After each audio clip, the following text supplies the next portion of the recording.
Christmas ദിനത്തിൽ മഹാപ്രളയമുണ്ടാകുമെന്ന് പറഞ്ഞ് അനേകരെ വഴിതെറ്റിച്ച വ്യാജ പ്രവാചകന്റെ വാക്കുകളിൽ വിശ്വസിച്ച് കബളിപ്പിക്കപ്പെട്ടത് 4 ലക്ഷത്തോളം പേർ.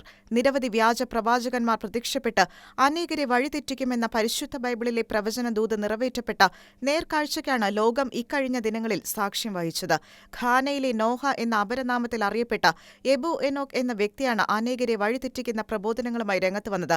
2025 ഡിസംബർ 25 ആരംഭിച്ച് 2028 വരെ നീണ്ടുനിൽക്കുന്ന പ്രളയത്തെപ്പറ്റിയാണ് എബോ എനോക് വ്യാജ മുന്നറിയിപ്പ് പ്രചരിപ്പിച്ചത്. 4 ലക്ഷത്തോളം പേർ ഇത് അന്ധമായി വിശ്വസിച്ച് എബോ എനോക് തയ്യാറാക്കിയ പെട്ടകങ്ങളിൽ പ്രവേശിക്കാൻ ഇറങ്ങി പുറപ്പെട്ടതായാണ് പുറത്തുവരുന്ന വിവരങ്ങൾ. ഇവരിൽ പലരും സർവ്വസ്വത്തുക്കളും വിറ്റാണ് വ്യാജ പ്രബോധനത്തിന് ഇരകളായത് എന്നതും വേദനാജനകം. മനുഷ്യരെയും മൃഗങ്ങളെയും അവശ്യ സാധനങ്ങളെയും ഉൾക്കൊള്ളുന്ന വിധത്തിലാണ് 8ലേറെ വരുന്ന പെട്ടകങ്ങൾ സജ്ജീകരിച്ചിരുന്നത് എന്നാണ് റിപ്പോർട്ടുകൾ. അതേസമയം പ്രവചനം ഫലിക്കാതെ വന്നതോടെ പെട്ടകം പണിയാൻ കർത്താവ് കൂടുതൽ സമയം അനുവദിച്ചിരിക്കുകയാണ് എന്ന ന്യായീകരണവുമായി തടി തപ്പുകയാണ് above എനോക്.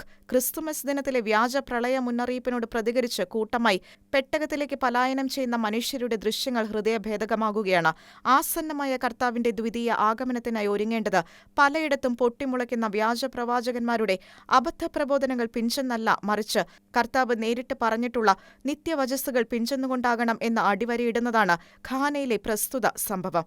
International desk, Shekinah news.